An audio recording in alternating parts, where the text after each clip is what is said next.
All right, so today we are on day 339 of the 1 Year Chronological Bible Plan. We're going to be continuing on in Acts, so let's get into it. Acts 27. Paul sails for Rome. When it was decided that we would sail for Italy, Paul and some other prisoners were handed over to a centurion named Julius, who belonged to the imperial regiment. We boarded a ship from Adramyttium, about to sail for ports along the coast of the province of Asia, and we put out to sea. Aristarchus, a Macedonian from Thessalonica, was with us. The next day we landed at Sidon, and Julius, in kindness to Paul, allowed him to go to his friends so they might provide for his needs. From there we put out to sea again and passed to the lee of Cyprus because the winds were against us. When we had sailed across the open sea off the coast of Cilicia and Pamphylia, we landed at Myra and in Lycia. There the centurion found an Alexandrian ship sailing for Italy and put us on board. We made slow headway for many days and had difficulty arriving off Cnidus.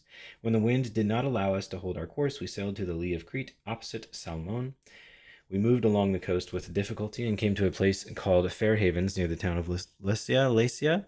Much time had been lost, and sailing had already become dangerous because by now it was after the Day of Atonement. So Paul warned them, "Men, I can see that our voyage is going to be disastrous and bring great loss to ship and cargo, and to our own lives also." But the centurion, instead of listening to what Paul said, followed the advice of the pilot and of the owner of the ship. Since the harbor was unsuitable to winter in, the majority decided that we would sail on, hoping to reach Phoenix and winter there.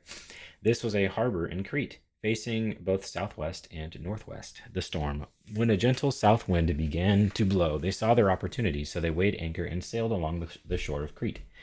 Before very long, a wind of hurricane force, called the northeaster, swept down from the island. The ship was caught by the storm and could not head into the wind, so we gave way to it and were driven along. As we passed to the lee of a small island called Kata, we were hardly able to make the lifeboat secure, so the men hoisted it aboard.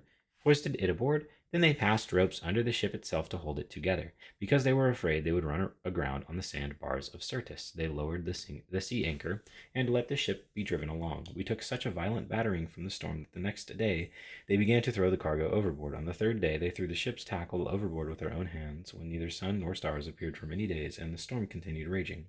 We finally gave up all hope of being saved. After they had gone a long time without food, Paul stood up before them and said, "Men, you should have taken my advice not to sail from Crete.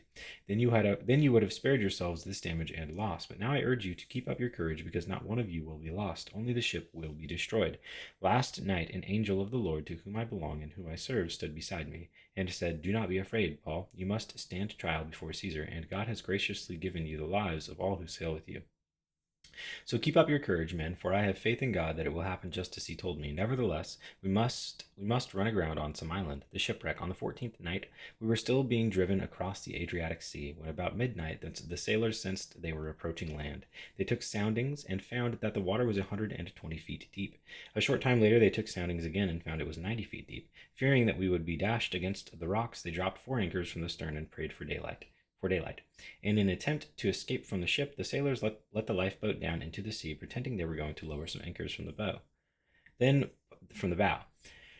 Then Paul said to the centurion and the soldiers, "Unless these men stay with the ship, you cannot be saved." So the soldiers cut the ropes that held the lifeboat and let it drift away. Just before dawn, Paul urged them all to eat. "For the last 14 days," he said, "you have been in constant suspense and have gone without food. You haven't eaten anything. Now I urge you to take some food. You need it to survive. Not one of you will lose a single hair from his head."